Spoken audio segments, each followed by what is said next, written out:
Akhirnya, Aceh menjadi tujuan jalan-jalan Islami kita kali ini.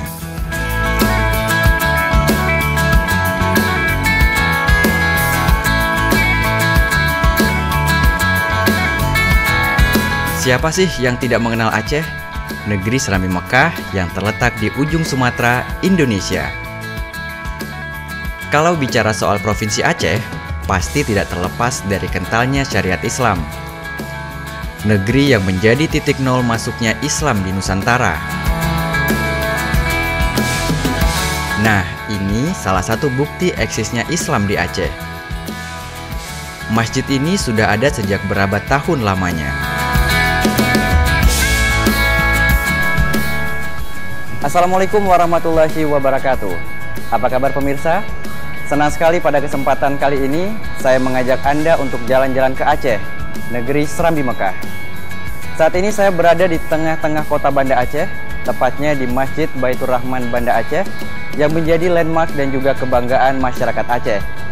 Masjid Raya Baitur Rahman merupakan simbol religius, kebesaran, dan juga perjuangan masyarakat Aceh.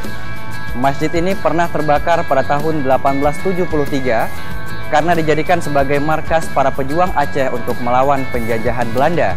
Selain itu juga ada yang lebih menarik, bahwa Masjid Raya Baitur Rahman pernah dijadikan sebagai pusat pendidikan Islam di Nusantara. Dan bahkan beberapa negara seperti Arab, Turki, Parsi, dan juga India datang ke Aceh untuk menuntut agama Islam. Pemirsa, jika Anda ingin mengetahui tentang pendidikan Islam di Provinsi Aceh, ikuti saya dalam acara Jalan-Jalan Islami produksi TVRI Stasiun Aceh. Bersama saya, Kukuh Pamuji.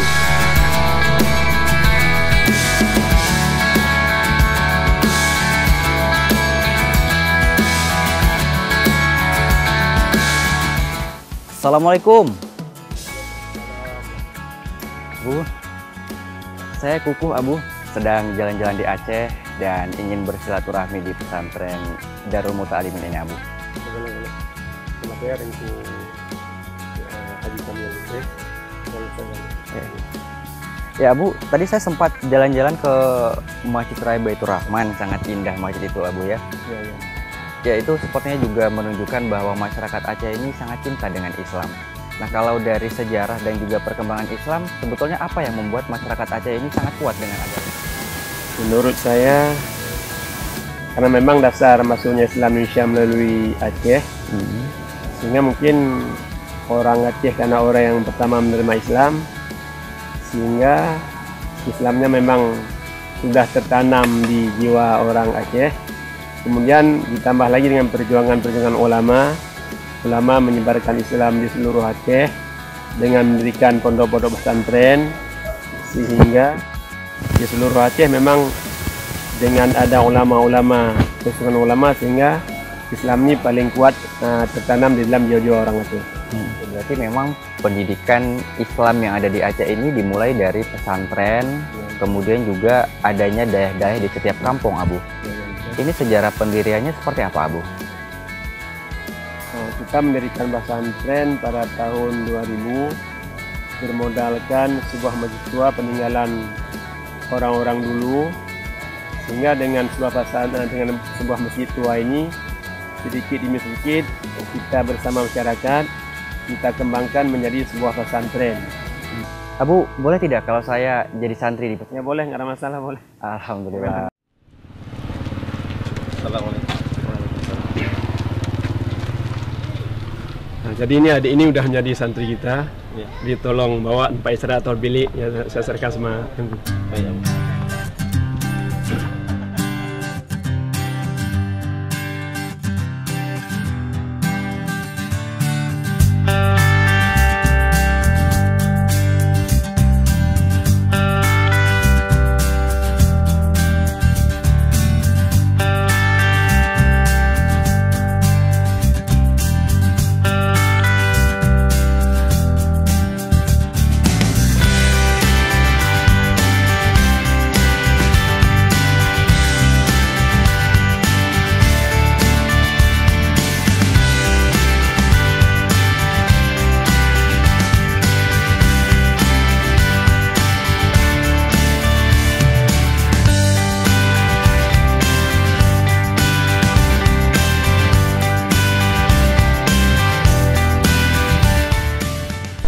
Baik pemirsa Jalan-Jalan Islami, barusan kita sudah melaksanakan pengajian yang dipimpin langsung oleh pimpinan Pondok Pesantren Darul Muta'alimin.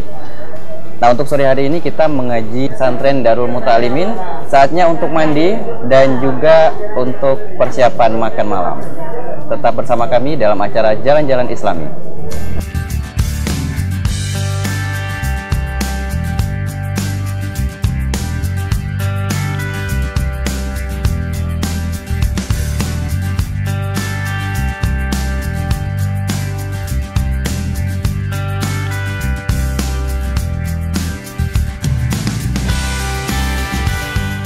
Pemirsa, salah satu aktivitas santri Pondok Pesantren Darul Muta'alimin adalah melakukan pengajian secara rutin setiap malam harinya. Nah, malam hari ini bersama Ustadz Nasruddin, kita akan mengikuti pengajian usul fiqh dan juga tafsir Al-Quran. Mari kita ikuti bersama.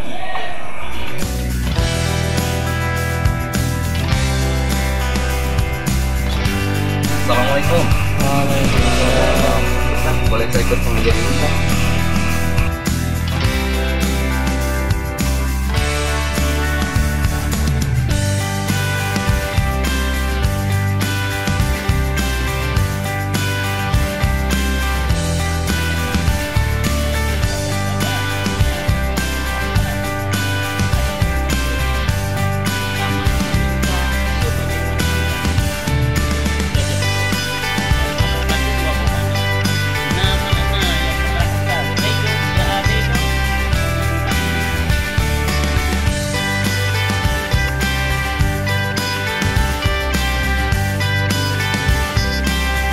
Pemirsa, saat ini sudah menunjukkan pukul 12 malam dan seharian kita sudah melakukan banyak aktivitas di Pondok Pesantren Darul Muta'alimin.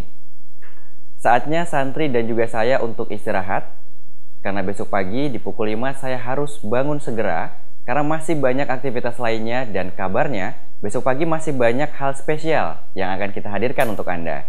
Jadi tetap bersama kami dalam acara Jalan-Jalan Islami.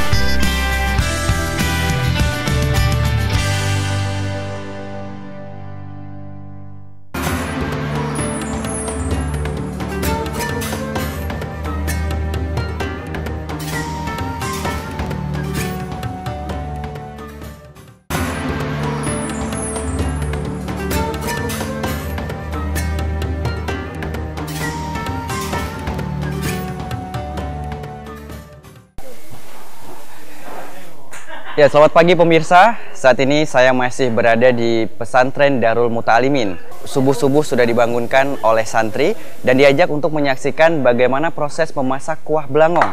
Nah, saya sendiri tidak tahu apa sebenarnya kuah belangong. Nah, untuk itu kita tanya dengan salah satu koki di pesantren ini.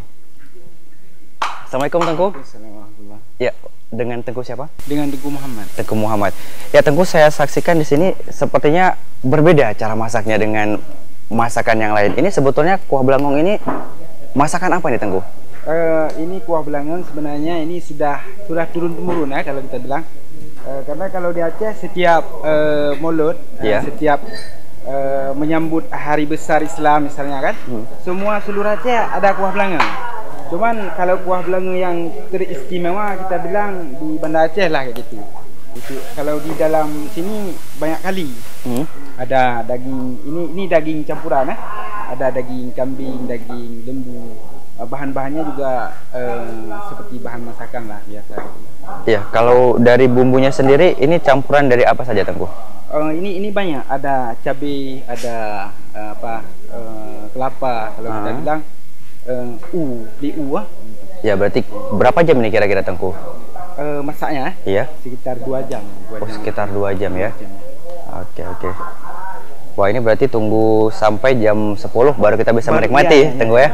Ya, pemirsa, demikian tadi kita sudah bertanya langsung kepada Tengku Muhammad mengenai kuah belangong. Nah, ini adalah masakan khas dari Aceh dan kita bisa saksikan tadi masakan ini memang dari daging, bisa daging sapi, daging kambing, dan juga dimasak dengan bumbu-bumbu yang sudah dipersiapkan tentunya.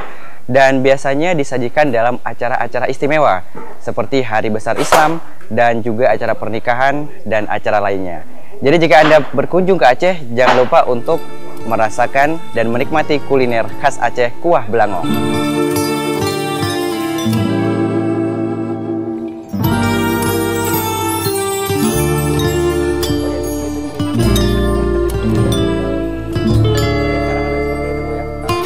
Asik.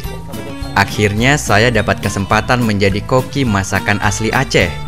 Kuah belangong namanya. Dari aromanya saja sudah bisa dibayangkan betapa nikmatnya masakan khas yang satu ini. Apalagi saya yang langsung turun tangan. Wah, jadi nggak sabar rasain kuliner Aceh ini.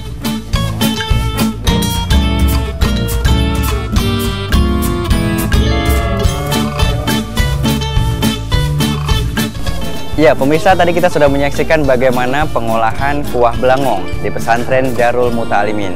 Dan saya jadi penasaran nih, kalau tadi proses masaknya bersama-sama gotong royong, bagaimana proses pelaksanaan Maulid Nabi yang diadakan di Darul Muta'alimin. Untuk itu, tetap bersama kami dalam Jalan-Jalan Islami.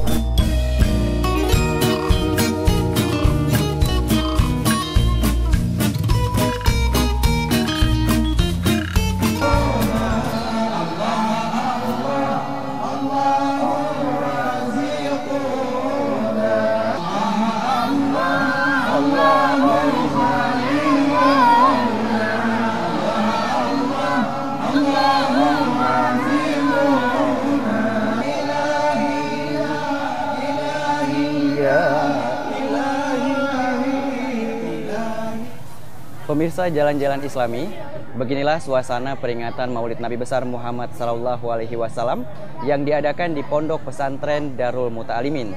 Dan saat ini saya sudah bersama dengan santri pesantren Darul Muta'alimin untuk melaksanakan zikir bersama, memuji Allah Subhanahu wa Ta'ala dalam memperingati hari kelahiran Rasulullah SAW. Jika Anda ingin tahu lebih banyak tentang tradisi Maulid Nabi di Aceh, ikuti terus dalam acara Jalan-Jalan Islami. Memang ramai kali tunggu ya, mungkin sampai ribuan.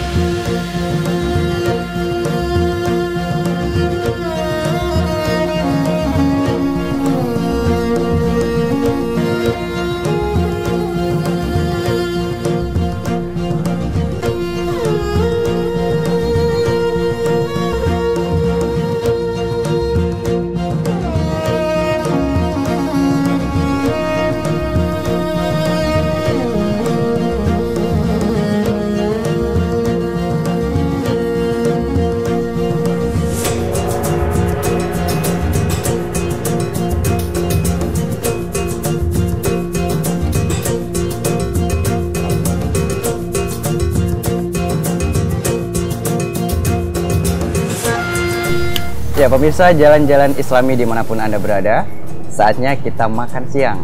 Nah, jarang-jarang saya mendapatkan makan siang gratis dan juga menikmati kuliner Aceh di acara Maulid Nabi di Pondok Pesantren Darul Muta'alimin ini. Nah, tadi pagi kita sudah masak kuah belangong. Nah, ini dia kuah belangong. Ya, kuah belangong ini berisi daging sapi atau kambing dan juga ada nangka muda, Tengku ya. Ya. Wah, cukup besar Tengku.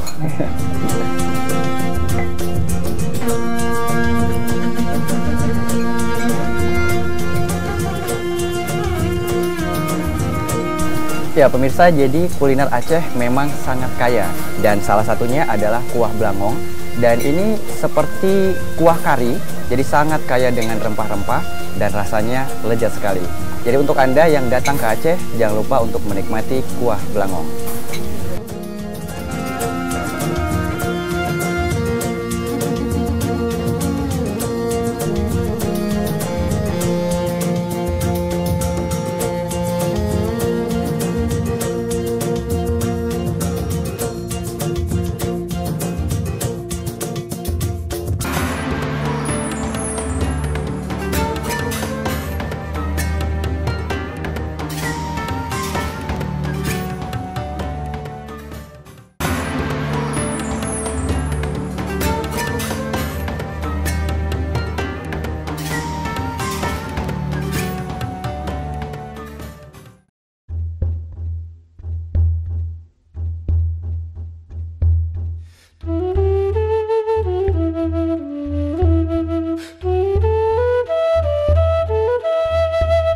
Selain pendidikan agama Islam, di pesantren ini juga mengajarkan pendidikan formal. Uniknya, Di pesantren ini kelasnya dipisahkan antara lelaki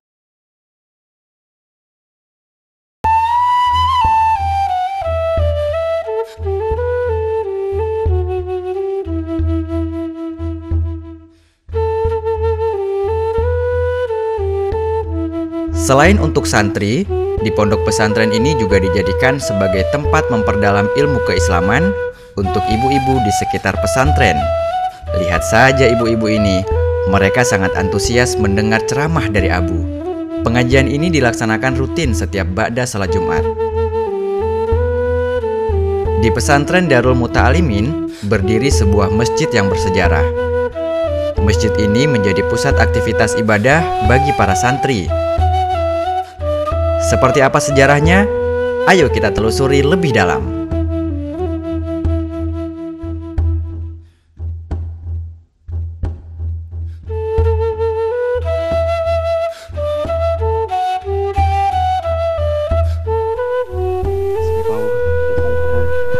Gimana Kukuh betah di sini? Alhamdulillah betah Abu. Banyak ilmu yang sudah saya pelajari di sini Abu. Nah Abu, kalau saya lihat dari arsitektur masjid di pondok pesantren Darul Muta'alimin ini, dari tiangnya, kemudian juga dari arsitekturnya, sepertinya sudah cukup tua Abu. Seperti apa sejarahnya Bu? Oh ya, memang masjid ini dah paling tua. Baru kita lihat memang di depan mimbar ada tahunnya tahun 1357 Hijriah. Itu tapi yang mimbarnya. Dia ada pun masjid ini yang dasar kayunya ini mungkin udah duluan lagi. Memang udah lama, pada waktu itu memang belum ada semen, belum ada apa-apa. Kemudian sesudah tegak kayu, baru masyarakat di sini kumpul batu dari gunung sana di Blamintang agak jauh. Pada waktu itu memang belum ada motor, belum ada mobil. Pokoknya dari gunung masyarakat bahu-membahu mengambil batu, bawa kemari, dibuatlah satu masjid yang sudah kita lihat bersama sini. Berarti untuk pembangunan masjid dan juga mimbar itu berbeda tahunnya Abu? Ya berbeda. Kalau tahunnya. Masjid sendiri kira-kira tahun berapa dibangun? Mungkin ya daerah mungkin waktu zaman Belanda mungkin sekitar tahun 1800 ya kira. 1800, berarti ya, sudah cukup tua sekali Abu ya. Ya kalau yang bangun masjid ini siapa Abu? Itu Tengku Cik Dibesa. Tengku Cik Dibesa kuburannya ada sebelah sana nanti, boleh kita bersama-sama sana. Nah kalau aktivitas dari pesantren Darul Muta'alimin ini di masjid ini khususnya apa saja Abu? Ya di samping memang di masjid ini kita jadikan tempat sembahyang layaknya masjid, dan juga kita adakan kegiatan pengajian, dan juga kita tempat berzikir.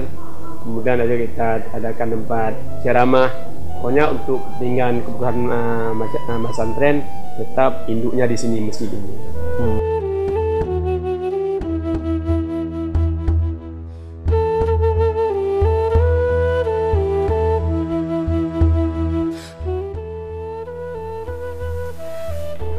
Abu, kalau dari bangunan masjid ini itu memang asli pada masa Cik Dibesa, itu belum ada renovasi atau sudah ada perbaikan-perbaikan Abu? Perbaikan waktu saya tahun 2000 udah saya mari baru ada perbaikan. Adapun sebelumnya memang ini masih ada tahunnya, belum ada perbaiki. Yang di bawah ini asli yang dulu, adapun atasnya ada perbaiki. Itunya boleh kita lihat nih tahun 1356 Hijriah. Ini Bu ya? Ya. Ini berarti pembangunan dari beton dindingnya dinding masjid ini ya. Kalau peninggalan lain yang memang dibangun oleh Cik Dibesa itu yang mana saja Bu? Termasuk ini sumur tua nih, masih susunan batu. Iya. Wah ini susunannya memang asli batu bulat seperti itu Abu ya? Iya. Ini masih digunakan sebagai tempat berwudu Abu? Ya, ini masih kita gunakan, airnya masih kita ambil untuk tempat berwudu. Bisa pakai punya airnya sini. Kemudian dulunya juga memang di sini masih ada kolam, karena dulu kan orang berwudu turun di kolam. Tapi kolamnya udah saya timbun, mungkin nggak dicok lagi kan? Iya. Jadi cuman ini yang masih ada peninggalannya.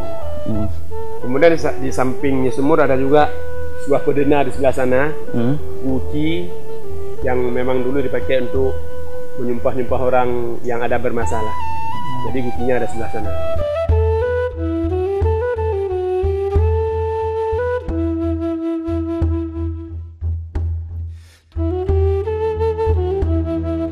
Kemarin sempat melihat guci ini dan tidak digunakan untuk wudhu. Sebetulnya guci ini digunakan untuk apa nih, Abu? Jadi dulu guci ini digunakan untuk menyumpah orang yang ada bermasalah. Misalnya ada orang perdakwaan, orang mana yang benar atau mana yang salah. Jadi dibawa kemari, disumpah, dipakai Al-Quran di atas kepala. Jadi di sini sempat menyumpah-nyumpah orang yang timbul bermasalah. Jadi Al-Qurannya pun masih ada, boleh nanti sama kita lihat pada tempatnya. Pokoknya Al-Quran itu masih ada tulisan tangan. Memang udah lama juga, sekalian mungkin dengan mesin ini juga. Seumur juga ada mesin. Berarti Al-Quran dengan tulis tangan masih ada di sini, ya, Abu? Masih ada juga di sini. Berarti bisa kita lihat sekarang, Ya, Abu? bisa kita lihat. Ya, Bu. Ya, boleh.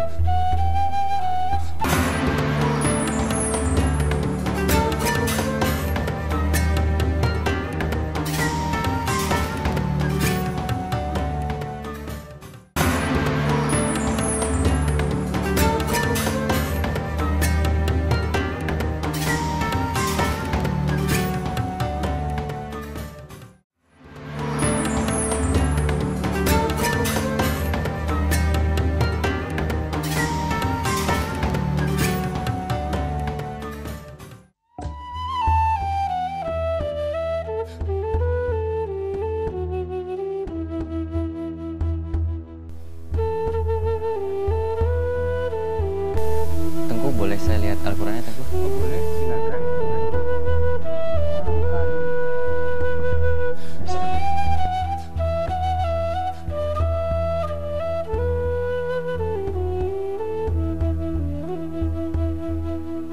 Setelah itu yang bawa Al-Quran ini siapa, Tengku? Itu keluarga saya, orang tua saya, tapi keluarga saya juga, tapi adik-adik dari bapak saya yang sudah ingat saya. Sebelumnya itu ada ipar dari bapak saya itu Bilal di sini muazin. Nah, ipar bapak saya Bung Abdul Rahman itu muazin di sini. Nah, jadi ya mungkin dengan beliau ini mungkin ya beliau lihat di sini itu waktu itu mungkin tidak terpikirkan untuk disimpan bagus itu ini sebagai koleksi, tidak terpikirkan mungkin ya namanya Quran ya.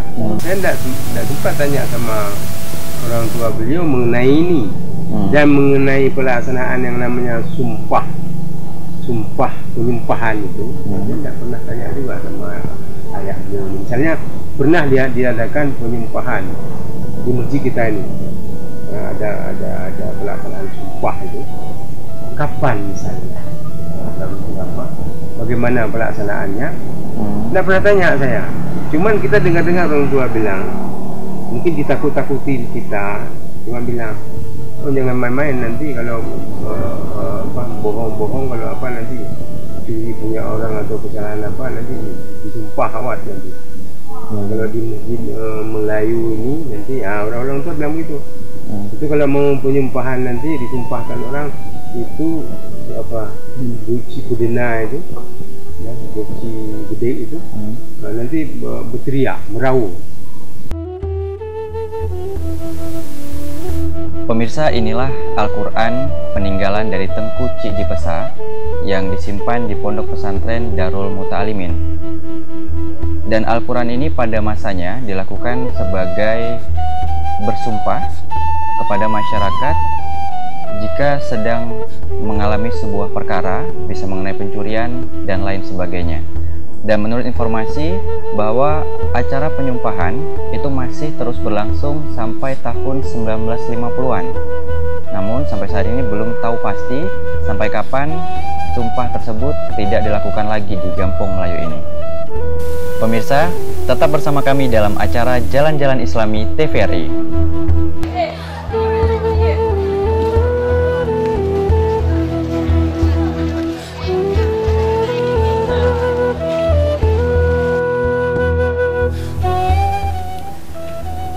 Pemirsa, tanpa terasa kita sudah berada di penghujung acara Jalan-Jalan Islami Produksi TVRI Stasiun Aceh. Kita sudah mengikuti berbagai aktivitas di Pondok Pesantren Darul Muta'alimin, Gampung Melayu, Kabupaten Aceh Besar, Provinsi Aceh. Pendidikan Islam di Aceh sudah kita ikuti bersama. Sampai jumpa di episode selanjutnya. Saya Kuku Pamuji dan kerabat kerja yang bertugas mengucapkan terima kasih.